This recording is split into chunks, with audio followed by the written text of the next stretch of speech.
chaque secteur. C'est comme ça qu'on jase. Je te donne mon lexique. C'est toi pour la discipline. Ne me dérange pas pendant l'exercice. Donc, je vous explique un peu ce soir le déroulement. On va s'entretenir avec différents producteurs qui travaillent déjà ou qui ont des projets en cours avec la chaîne Natif TV.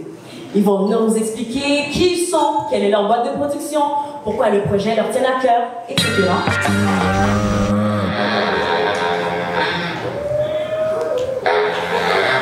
Des enseignes lumineuses. Des clips de jazz bombés. Bonsoir, messieurs, bonsoir. Bonsoir. Merci d'être là. Moi, d'entrée de jeu, là, quand j'ai vu le Harlem du Nord au début, je me posais la question, j'étais comme, je comprends pas le titre, mais finalement, j'ai vu tout de suite qu'il était question de Montréal, et particulièrement de quartiers tels que la Petite Bourgogne. Donc, pourquoi vous avez voulu faire un projet pour honorer ce quartier-là? Le projet, en fait, on a voulu le faire parce qu'à Montréal, on a une riche histoire afro-descendante qui est occultée, qui est même, je dirais, à certains égards cachée. Absente. Et absente, voilà. Donc, on a voulu garder un petit peu l'histoire en place, mettre la lumière là-dessus, de manière aussi à pérenniser notre présence parce qu'on est là pour rester. Straight up.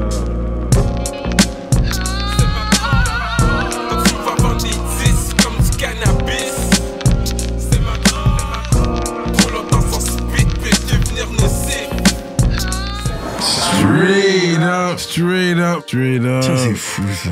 Toi, t'es un gars qui sait patiner. À Rouyn-Noranda, il y avait quand même des buffets chinois. T'es un génie qui veut être viral ou tu dis ça vraiment juste comme ça? Ok, j'ai une autre question.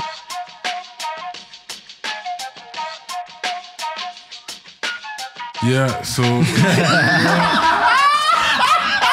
Vous êtes censés être les journalistes. Yeah, what up, bienvenue à notre émission de rap politique. Je suis Monsieur de Montréal. It's your boy Kiki. Grosse émission aujourd'hui. Let's go, baby. Les gars qui sont nés à Montréal, dans un hôpital à Montréal, ils vont vraiment laisser un panel de Magog comme moi up le game. Je pense qu'on a dépassé un peu le fait de juste dire qu'on fait du rap keb. La génération future, elle va se rappeler que nous, on a fait ça.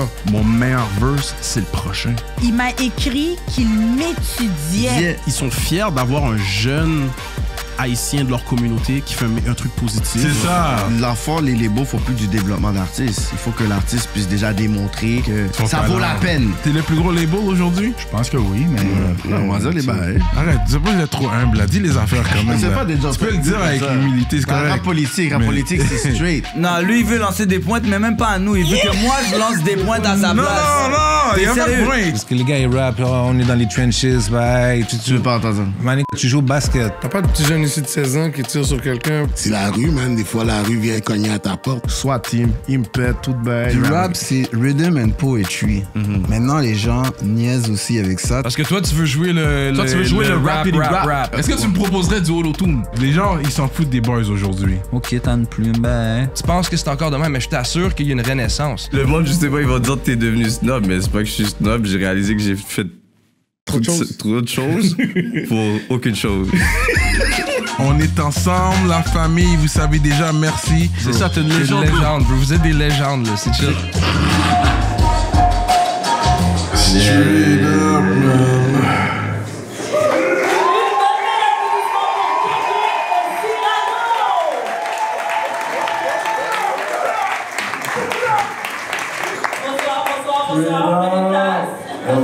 Straight up.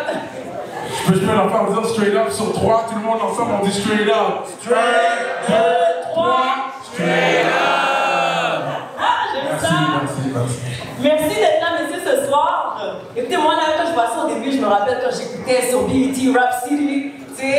Donc, moi, je veux savoir, qu'est-ce qui vous a inspiré cette émission-là? Est-ce que c'est un petit peu ce genre d'émission qu'on regardait ailleurs, comme aux États-Unis?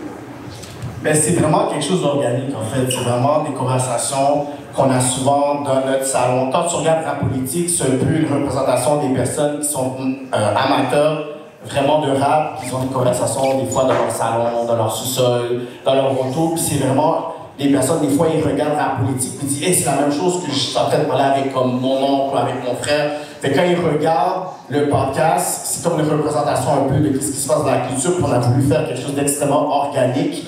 Puis on n'avait pas vraiment calculé une formule au début. On s'est juste assis, on a dit c'est quoi J'avais toujours des débats avec lui online. Lui, c'est vraiment le terme rap politique. C'est lui est à gauche, moi je suis à droite. Puis des fois, je suis comme de quoi qu'il parle.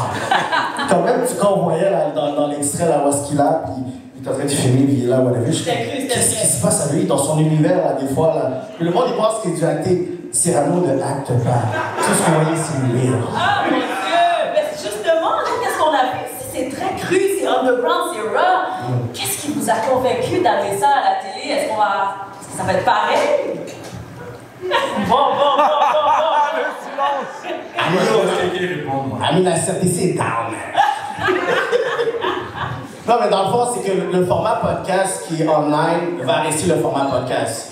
Pour le format télé, on va être capable de pouvoir faire quand même une formule. On va modifier un peu pour la télévision, effectivement. Mais le format Internet restera toujours parce que, tu sais, c'est le hip-hop. Fait qu'on nous ça cru dans ta face, la réalité.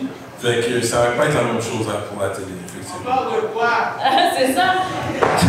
Hey, après les questions, gars. C'est ça le rap, hein, tu vois, là, tout était correct, là, bon, les amateurs de rap. C'est bon. C'est ça, là. Est-ce que c'est ça qui vous a convaincu de faire une collaboration avec Natif? En fait, c'était juste le scénario le plus, je pourrais dire, cohérent parce que le monde ne savent pas que Jean-Yves Natif vient de l'école du hip-hop. J'ai mon ADN hip-hop. Ben oui. Ah, Jean-Yves était dans le hip-hop? Oui, on ne savait pas. KC Combination. Donc, pour lui, c'était pas nécessairement quelque chose qu'il fallait le convaincre. C'était tout simplement, on s'est assis. C'est une conversation normale. Même les conversations que j'ai avec Jean-Yves à propos du hip-hop, c'est aussi des conversations que tu vois qu'on retrouve en rap politique. Donc, pour nous, de pouvoir dire, tu sais quoi, avec la nouvelle, je pourrais dire, stature de Natif TV aujourd'hui, de pouvoir offrir la saveur rap politique, je pourrais dire, à la Charte du Québec, avec un format qui peut aussi donner, je pourrais dire, un certain hype à la culture, parce que sur Internet, il y a beaucoup de trucs qui sont un peu éparpillés, tandis qu'à Natif, on va pouvoir donner un format rap politique où, lorsqu'on va parler de toi, on va pouvoir peut-être parler de ton vidéo, mais tu vas vouloir sortir un certain prestige parce que la télévision a une stature que les podcasts n'ont pas. Effectivement, mais dans ce que tu dis justement, est-ce que tu trouves que le rap est bien établi dans le milieu culturel ou il y a encore du travail à faire au Québec? Mais là, en train de débloquer les portes, parce que tu sais, j'ai connu la génération des Me Too, des Rock Voisins, des Avec la Pointe. Là, c'est la génération Lost, Loud, Easy Yes. Easy Yes, c'est la chanson Easy Yes, c'est là, mon gars. Adamo, mon gars. Là, c'est la nouvelle génération, puis c'est le style musical numéro 1 présentement. Regardez les views, ça ment pas. Yo, dis des bails. Non, mais c'est vrai. C'est vrai, les views sont. C'est qui qui a les views comme ça? Mais ça compte beaucoup pour les diffuseurs, les views. Exactement. Fait que ça prend des gens comme Jean-Yves pour de vrai, pour débloquer la porte du hip-hop, justement. Puis vraiment, félicitations. Tu sais, on a partagé la pétition, on l'a signé. J'ai même prié pour lui pour que ça débloque. Les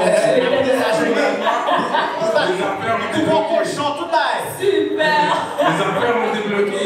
Puis je pense que ça prend des gens comme ça, parce que les gens qui écoutent du hip-hop, ils se mettent dans les hautes places. Il y a des actuaires, des avocats, ils écoutent du hip-hop.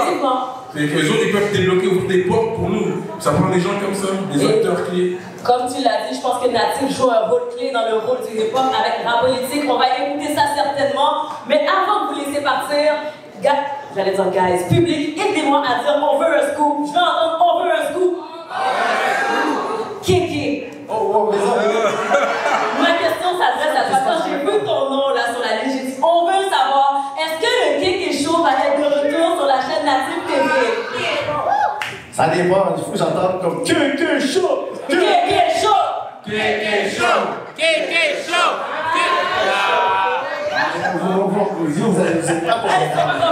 Restez avec le rap! On va garder ça pour la prochaine fois. On applaudit Kéké et Cyrano, mesdames et messieurs.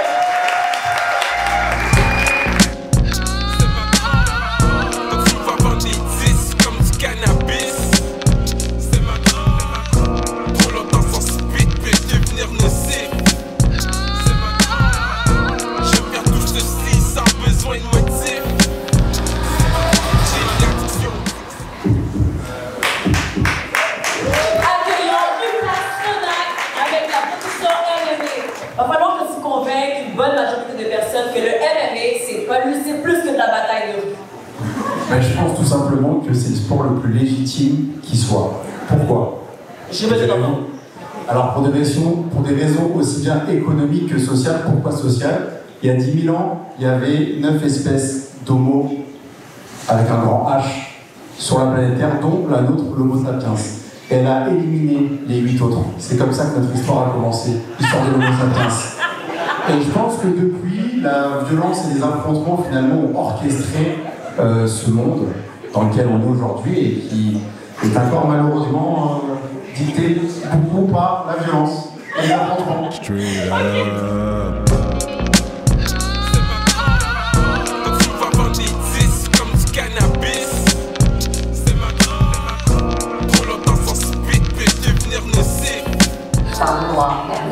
Oh, vous pouvez commencer à applaudir une femme en multiples chapeaux. Elle a scénarisé, réalisé et coproduit le mythe de la femme noire, Alana Ocean. Tu mérites les honneurs. Merci. Je suis invitée ma partenaire de crime, ma coproductrice Bianca Bélange.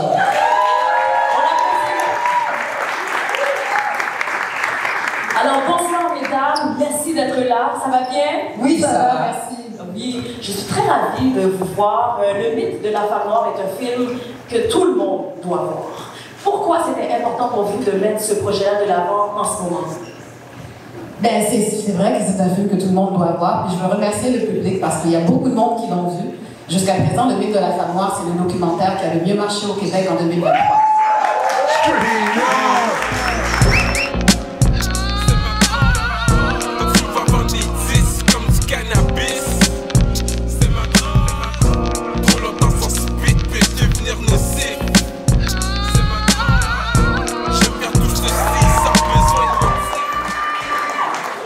Bonsoir tout le monde, bonsoir tout le monde. Bonsoir, merci d'être là, Renzel. Plaisir, incroyable. Ah non, c'est incroyable ce qui se passe là. Incroyable. Parce que moi, quand j'ai vu ton nom sur la feuille, j'ai dit, ça y est, on va avoir notre Wild 'N Out, le Def Jam Comedy Club ici. Est-ce que... À quoi qu'on peut s'attendre, Renzel? J'ai toujours pensé qu'on faisait l'humour mieux. Commence pas à nous faire rire.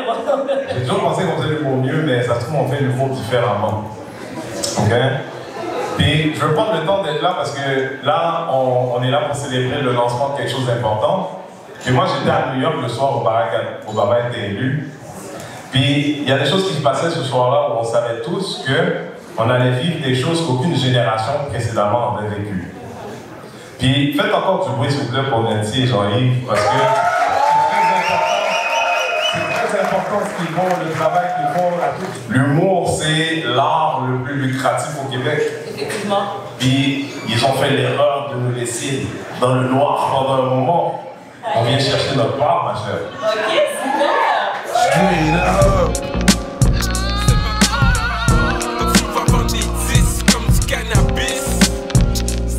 Les personnes qu'on va recevoir avec nous sont les pionniers de la chaîne Natif TV.